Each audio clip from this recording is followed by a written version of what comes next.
The Stoic philosopher Epictetus once said, "In short, you must remember this, that if you hold anything dear outside of your own reasoned choice, you will have destroyed your capacity for choice." This idea is a lifeline, a way to navigate the chaos of life, and there's a powerful story that brings this philosophy to life. The story of an architect named Lucius Varro. Lucius was the most celebrated architect in ancient Rome. Imagine this: the sun setting over the city, and his latest creation, the Templum Aeternum, Temple of Eternity, catching the last rays of light. Its white marble columns reached for the sky, its gilded roof glowing like a beacon over the bustling forum. For Lucius, this temple wasn't just a building, it was his legacy, his shot at immortality. He truly believed that long after he was gone, his name would echo in the shadow of those magnificent columns. But then, just 3 days before the grand dedication ceremony, disaster struck. Lucius was down in the crypt, beneath the main altar, when he saw Italiano, a thin, almost invisible crack running through the limestone bedrock. This wasn't a construction flaw. It was a hidden geological weakness, only revealed now by the immense weight of the temple pressing down. The danger wasn't immediate, but it was a ticking time bomb. A small earthquake, a common occurrence in the region, and the massive dome could come crashing down, bearing hundreds of worshippers. Lucius stumbled back to his villa, his heart pounding with dread. He spread the architectural plans across a table, the scrolls glowing in the lamplight. The solution was technically simple, but personally devastating. He had to reinforce the dome with massive, ugly brick boot. It would destroy the temple's perfect, breathtaking symmetry. The emperor would be enraged.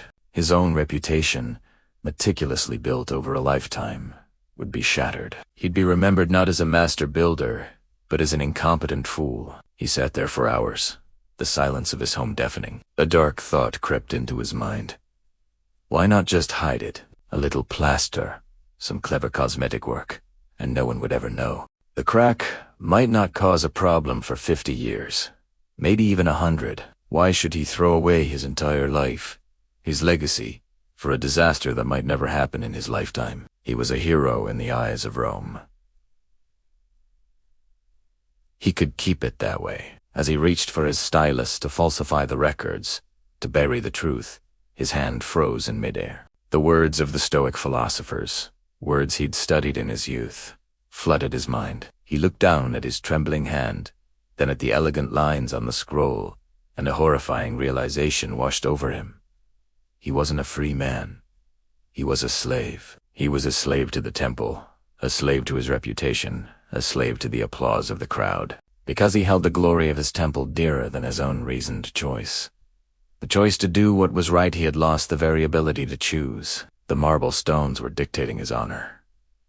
The opinion of the mob was dictating his truth. He realized that as long as he desperately craved the emperor's approval and the city's adoration, he was trapped. He was a prisoner in a jail of his own making, bound by chains of vanity. To be free, truly free, he had to be willing to let it all go. He had to be willing to destroy his own legacy. In that moment, a sense of clarity and resolve settled over him. Lucius stood up, the fabric of his toga rustling in the quiet room.